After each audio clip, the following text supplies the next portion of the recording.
My name is Brittany, and I was working in the marketing department at Carson and Associates when our paths crossed. David worked in sales, just down the hall from my office. It started innocently enough. We kept running into each other in the office kitchen during lunch breaks. I'd heat up my sad microwave meals while he'd unpack his perfectly organized bento boxes. "Those look way better than my frozen dinners," I said one day, eyeing his colorful lunch spread. He grinned and pulled out an extra set of chopsticks. "Want to try?" My mom taught me how to cook, though I'm pretty sure she regrets it now. I stopped falling for her special recipes pretty quickly. That first shared lunch turned into daily lunch dates. We'd sit at the small table by the window, trading stories about our lives. I told him about growing up with my sensible parents in the suburbs, about my grandmother who'd gifted me my apartment before she passed away. He talked about his work, his hobbies, his dreams, but rarely about his family. After 3 months of lunches, he finally asked me out properly. "Dinner tonight? Somewhere that doesn't have a microwave or plastic cutlery?" I said yes, and that's how our real story began. We dated for a year, and it was wonderful. David was thoughtful, funny, and kind. When he suggested moving in together, it made perfect sense. My apartment had plenty of space, and we were spending most nights together anyway. Everything was perfect, except for one thing: I'd never met his family. He'd met mine within the first few months of dating. But whenever I brought up meeting his family, David would change the subject or make vague excuses. One night, after we'd been living together for a few months, I finally confronted him about it. We were curled up on the couch, watching a movie, when I paused it and turned to face him. "David, why haven't I met your family yet? Are you ashamed of me or something?" He let out a heavy sigh, running his hands through his dark hair. "God, no, Britt. I'm not ashamed of you, I'm ashamed of them." I laughed, thinking he was joking. "Come on, they can't be that bad." "They are." His voice was dead serious. "They're different. They think everything is a joke, and I mean everything. Even important moments, serious situations, they turn everything into some kind of cruel prank." I remember raising my eyebrows, still not quite believing him. "What do you mean? You want examples? Fine." He sat up straighter, his jaw tense. "When I was in high school, I had my first girlfriend over for dinner. My mom served spaghetti, but she'd replaced the noodles with rubber worms. My date screamed and threw up at the table. Everyone thought it was hilarious, except me and Sarah. She never spoke to me again." I stared at him, waiting for the punchline. But there wasn't one. "Or how about when I had a big presentation in middle school? My brother replaced my notebook with an identical one filled with pornographic drawings. When I opened it in front of the class." He shook his head. "I got suspended for 2 weeks." As he continued sharing stories from his childhood, each one worse than the last, I began to understand why he'd been so hesitant to introduce me to his family. But I had no idea that I was about to become their next target. David proposed on a Tuesday. Nothing fancy, just the two of us in our kitchen, making breakfast. He pulled out a ring while I was flipping pancakes, and said, "I can't imagine my life without you, Britt. Will you marry me?" Of course, I said yes. And then, inevitably, came the words I'd been both dreading and curious about: "I guess it's time for you to meet my family." The Thompson family home was a charming 2-story colonial in the suburbs. Mrs. Thompson opened the door before we even reached the porch. She was a petite woman with David's warm brown eyes and a wide smile. Mr. Thompson stood behind her, tall and distinguished looking, and next to him was James, David's older brother. "Oh, finally!" Mrs. Thompson pulled me into a tight hug. We'd been dying to meet the woman who stole our David's heart. The initial conversation was surprisingly normal. We sat in their cozy living room, and they asked about my job, my family, how David and I met. They even cracked a few harmless jokes that made me laugh. I started to relax, thinking David had exaggerated their pranking tendencies. I caught him watching his family warily, like someone waiting for a bomb to explode. I thought he was being paranoid. "I'll get us some tea," Mrs. Thompson announced cheerfully. "Brittany, dear, how do you take yours?" "Just a splash of milk, please." When she returned with the tea tray, everyone was still chatting pleasantly. I took a big sip of my tea and immediately regretted it. My mouth exploded with salt and pepper, so much pepper it felt like I'd swallowed fire. I spat the tea back into the cup, but it was too late. My throat was burning. Tears streamed down my face as I coughed and gasped. The Thompsons burst into laughter. "Welcome to the family," James hooted. "Better get used to it, we love our little jokes." "That's how we show love here," Mr. Thompson added, wiping tears of laughter from his eyes. I ran to the kitchen, desperately searching for water. I found a glass and filled it with ice and water, drinking it in huge gulps. The pepper had made my nose run, and I could feel my carefully applied makeup streaming down my face along with my tears. From the living room, I could hear David's angry whispers, "What is wrong with you people? This isn't funny. She's going to be my wife." "Oh, lighten up," James replied. "It's just a joke." When I walked back into the living room, my face a mess of running mascara and smeared foundation, they took one look at me and started laughing again. "Look, she looks like a panda," James pointed at me, doubling over with laughter. That was the last straw for David. He jumped to his feet, his face red with anger. "You're all jerks. This is exactly why I didn't want to bring her here." He grabbed my hand and pulled me toward the door. In the car, David apologized over and over. I just hugged him, my face still burning from the pepper and humiliation. As we drove home, I realized David hadn't been exaggerating about his family at all. He'd been warning me.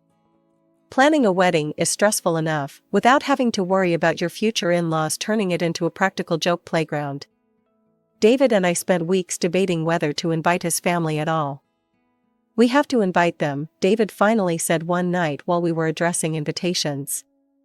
"They're still my parents, and no matter how much I hate their pranks, I'd regret not having them there." He called them the next day, putting the phone on speaker so I could hear. "Mom, Dad, listen carefully," his voice was stern. "You can come to the wedding, but I need your word, no pranks. This is the most important day of our lives, not a circus." "Of course, sweetheart," his mother chirped. "We'll behave, I promise." The day of the wedding started perfectly. The ceremony was beautiful, and during the reception, everything was going smoothly. David's family was actually behaving themselves, though I noticed David watching them like a hawk. Then came time for the cake cutting.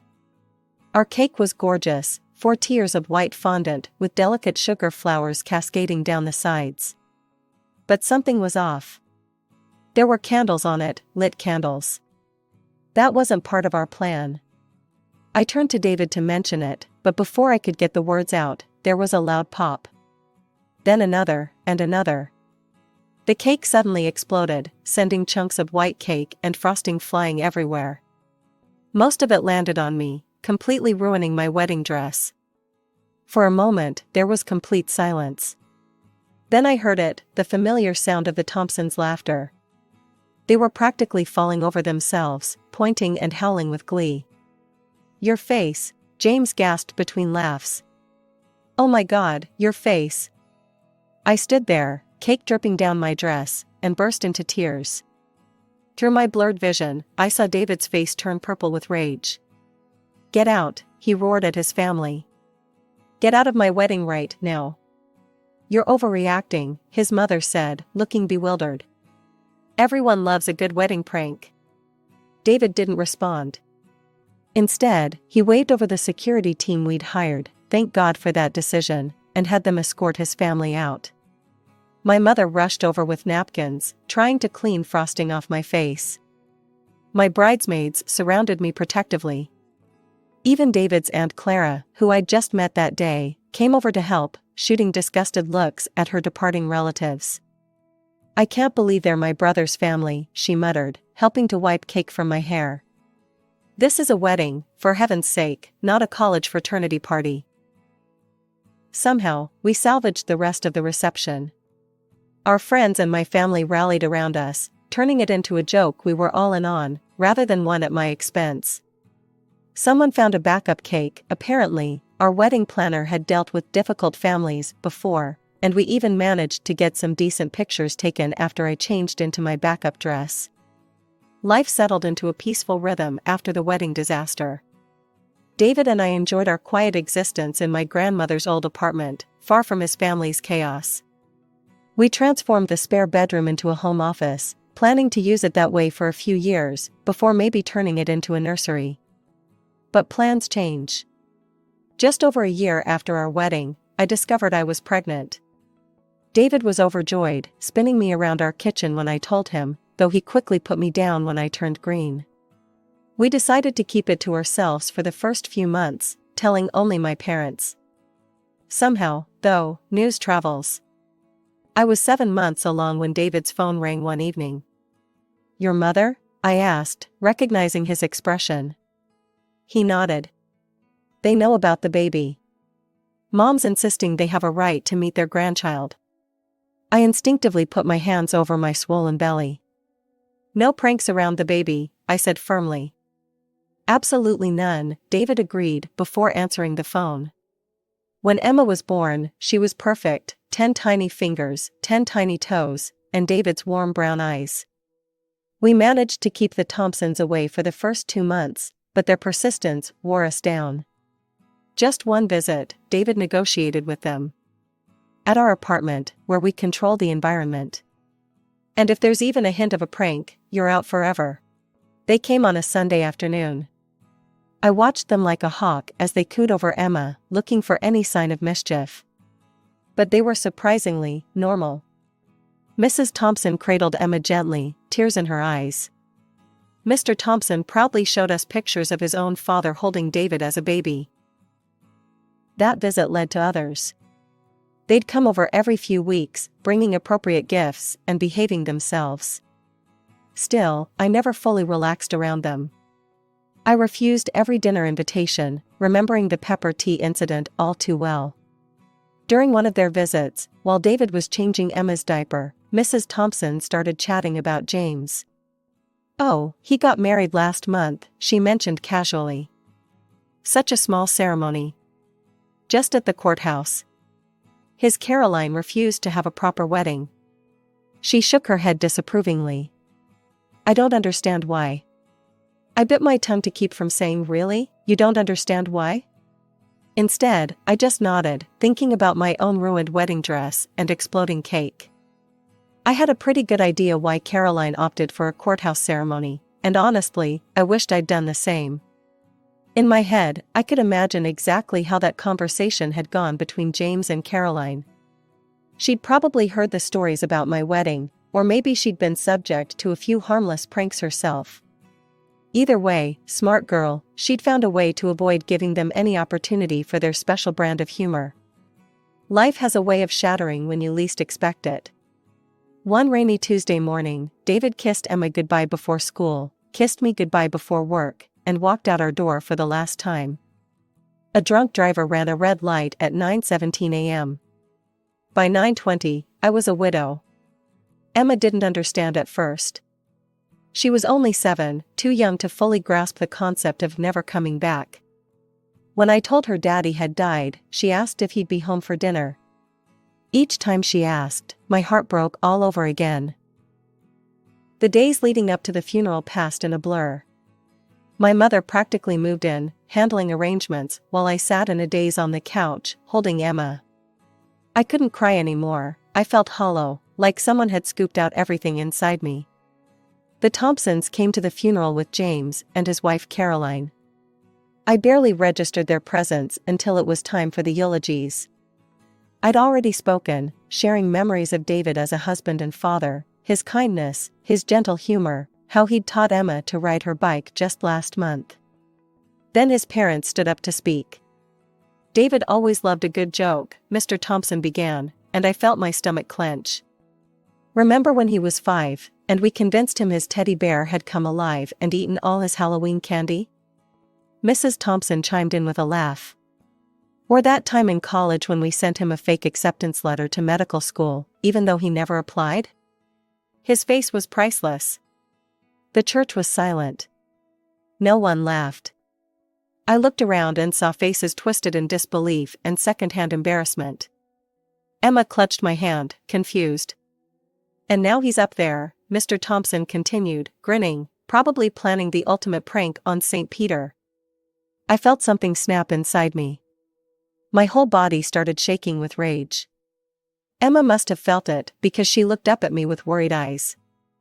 After the service, while people were gathering for the reception, I approached the Thompsons. My voice was quiet but sharp enough to cut glass. "How dare you?" I hissed. "How dare you turn my husband's funeral into a joke?" "Oh, Brittany," Mrs. Thompson reached for my arm. David would have appreciated the humor. He always did. I jerked away from her touch. No, he tolerated it.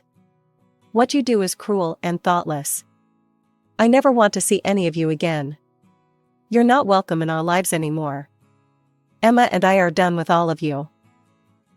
But we're family, Mrs. Thompson protested, finally looking concerned. No, I said firmly. We're not. Family doesn't humiliate each other. Family doesn't ruin weddings or mock funerals. We're done. I turned and walked away, leaving them standing there, probably still wondering what they'd done wrong. They'd never understood, and they never would. 5 years passed like a blur.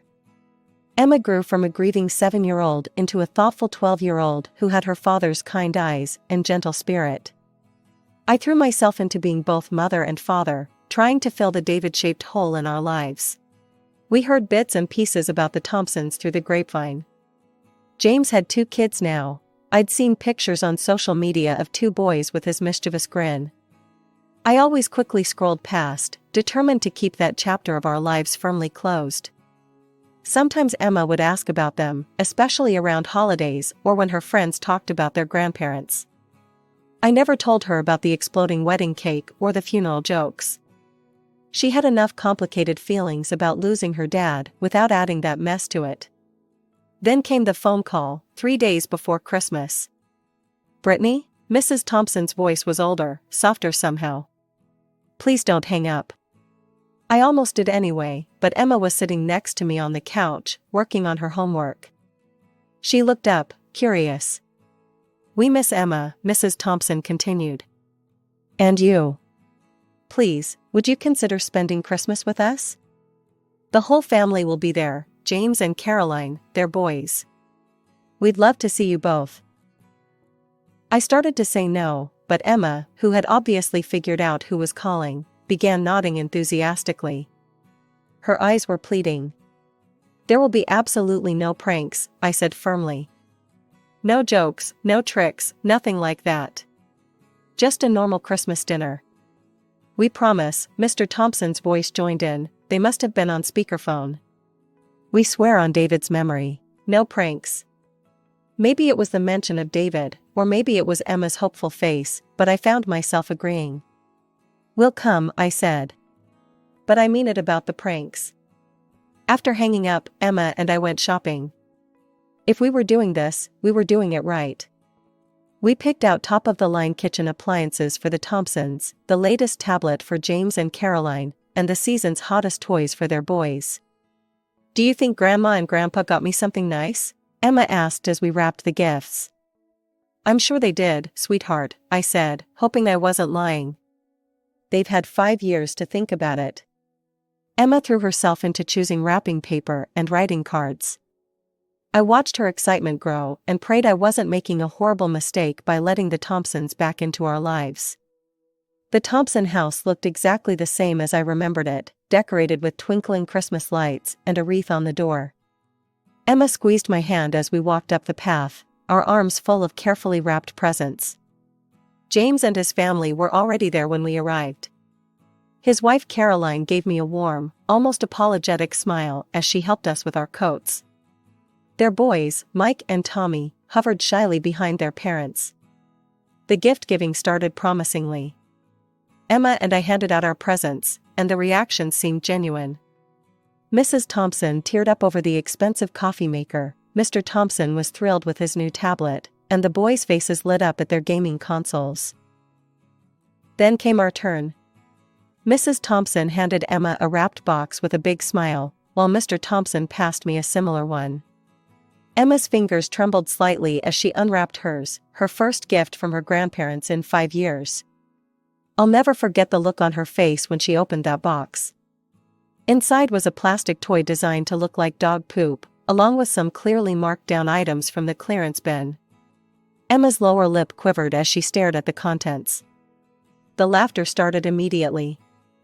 Mr. Thompson and James were practically howling. Even the boys joined in, pointing at Emma's face. "Oh my God, look at them," James gasped between laughs. "Their expressions are priceless." My own box contained similar junk, expired candy, and items that still had clearance stickers on them.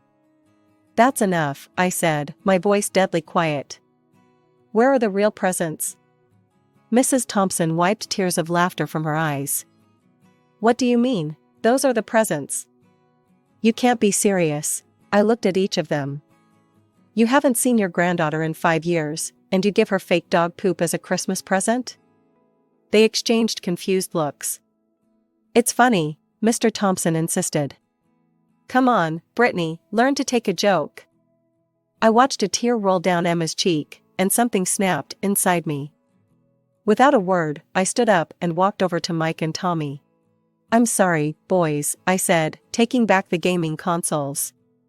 "But these are returning to the store." "Mom," they wailed as I moved on to James and Caroline, collecting the tablet and other gifts.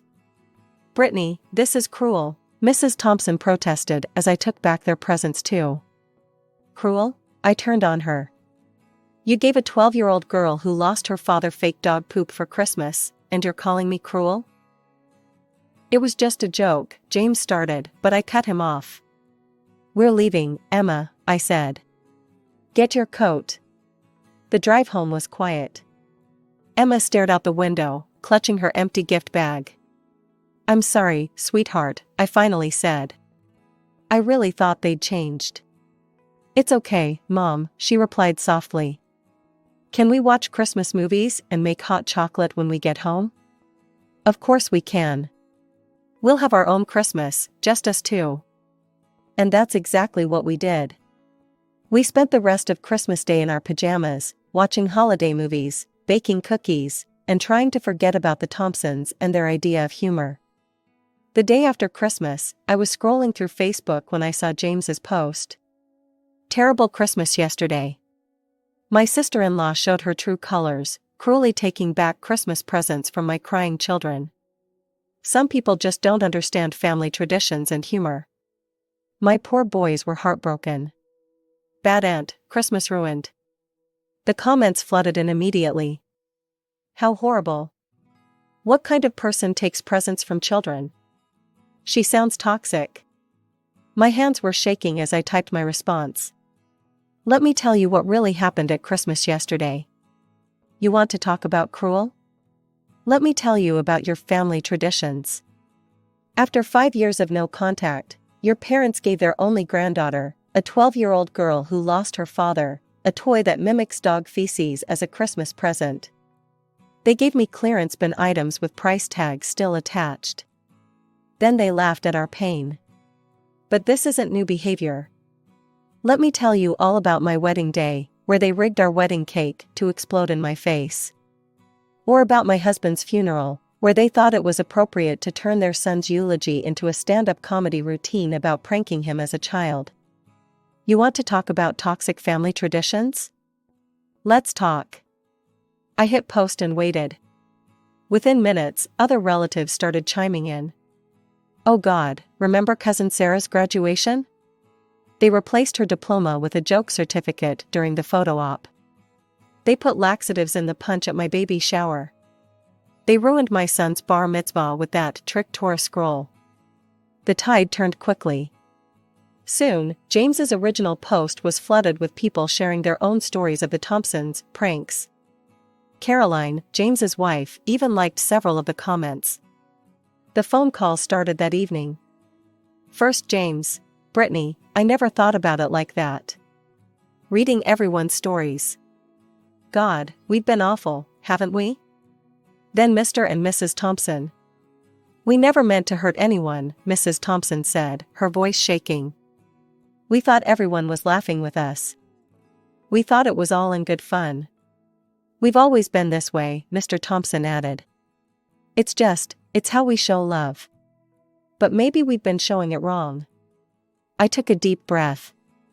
You have to understand, your pranks aren't funny. They're cruel. They hurt people. They hurt your granddaughter. We see that now, Mrs. Thompson whispered. Can you ever forgive us? I don't know, I answered honestly. I'm glad you're finally realizing how your behavior affects others, but I can't just forget everything that's happened. 2 days later, a delivery truck brought a large package. Inside was the latest iPhone, the exact one Emma had been dreaming about, along with a heartfelt letter of apology from her grandparents. I sent James's boys their gaming consoles back, with a note, everyone deserves a real Christmas. Now, 6 months later, we have a cautious peace. We meet occasionally for coffee or lunch in neutral places. The Thompsons are really trying, to change. No more pranks, no more cruel jokes. Emma video chats with her cousins sometimes, and I've seen genuine remorse in my in-laws' eyes. David would be proud of this progress, I think. He always hoped his family would understand someday. Maybe they finally do.